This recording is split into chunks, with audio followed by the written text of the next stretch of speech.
Hi friends, ఈరోజైతే నేను చేసిన రెసిపీస్ పల్లీలు పుట్నాల పప్పుతో చట్నీ చేశాను. సూపర్ టేస్టీగా ఉంది. అలాగే కొబ్బరి దోశలు టేస్ట్ అయితే చాలా బాగున్నాయి. కొబ్బరి దోశలు పల్లి పుట్నాల పప్పుతో చట్నీ, ఈ రెండు రెసిపీస్ చేశాను. ఫుల్ వీడియో చూడండి ఫ్రెండ్స్. కొబ్బరి దోశలు చేయడం కోసం నేను ఒక కొబ్బరికాయ తీసుకున్నాను. బియ్యంని 2-3 గంటల పాటు నానబెట్టుకోవాలి. 1 కప్పు మినపప్పు నానబెట్టాను. ఇది 1 కప్పు వేసుకుంటే బియ్యం 2 కప్పులు వేసుకోవాలి. 1 చెక్క కొబ్బరిని తీసుకోవాలి. మిక్సీ జార్ తీసుకుని నానబెట్టుకున్న మినపప్పుని వేసుకోవాలి. ఈ కప్పుతో 1 కప్పు వేస్తున్నాను.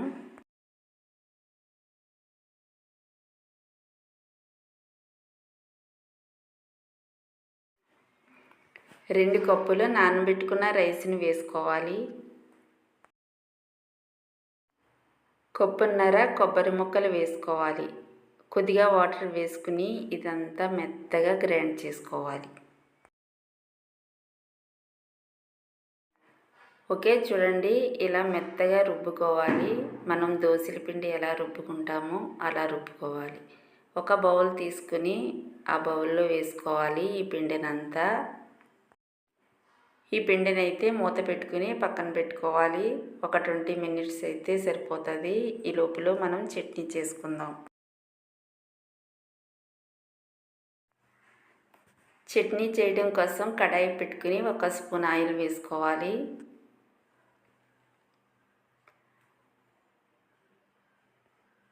గ్రౌండ్ నట్స్ వేసుకుని ఫ్రై చేసుకోవాలి.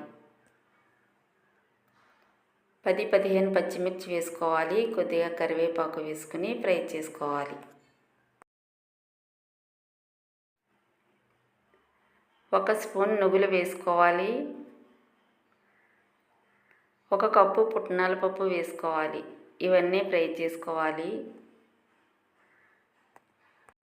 కొద్దిగా చింతపండు, 1 స్పూన్ జీలకర్ర, 2-3 వెల్లుల్లి రెమ్మలు వేసుకోవాలి. కొద్దిగా పసుపు వేసుకోవాలి.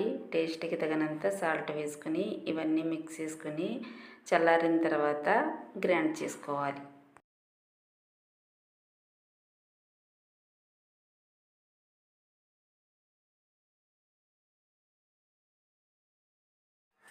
చట్నీ అయితే రెడీ అయిపోయింది. పోపు వేసుకోవాలి.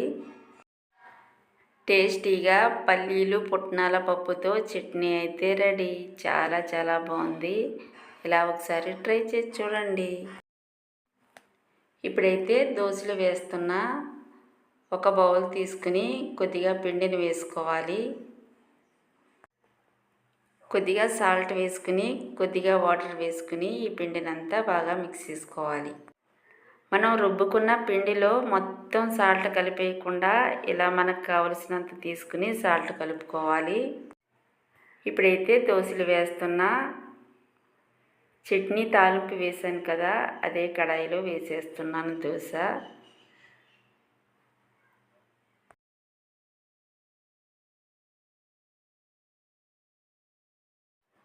దోశ వేసుకున్న తర్వాత కొద్దిగా ఆయిల్ వేసుకోవాలి.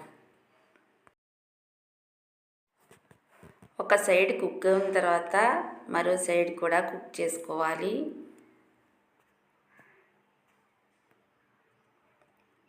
దోశ అయితే రెడీ అయిపోయింది. వేరే ప్లేట్లోకి వేసుకుని ఇంకొక దోశ కూడా వేసుకోవాలి.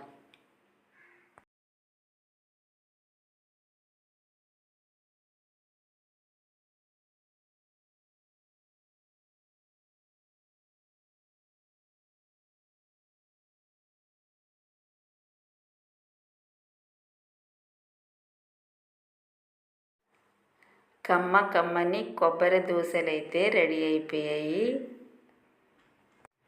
గ్రౌండ్ నట్స్ పుట్నాల పప్పుతో చట్నీ కూడా రెడీ. మనం రోజు చేసుకునే దోశలు కాకుండా ఇలా ఒకసారి కొత్తగా ట్రై చేయండి. చాలా బాగున్నాయి దోశలు అయితే. కమ్మగా చాలా బాగున్నాయి. దోశలు అయితే స్పాంజీలా ఉన్నాయి. టేస్ట్ కూడా చాలా బాగుంది. కమ్మని కొబ్బరి దోశలు అయితే రెడీ అయిపోయాయి. గ్రౌండ్నట్స్ పుట్నాల పప్పుతో చట్నీ అయితే రెడీ. మా రెసిపీస్ మీకు నచ్చినట్లయితే లైక్ చేయండి, షేర్ చేయండి, సబ్స్క్రైబ్ చేయండి. Bye friends.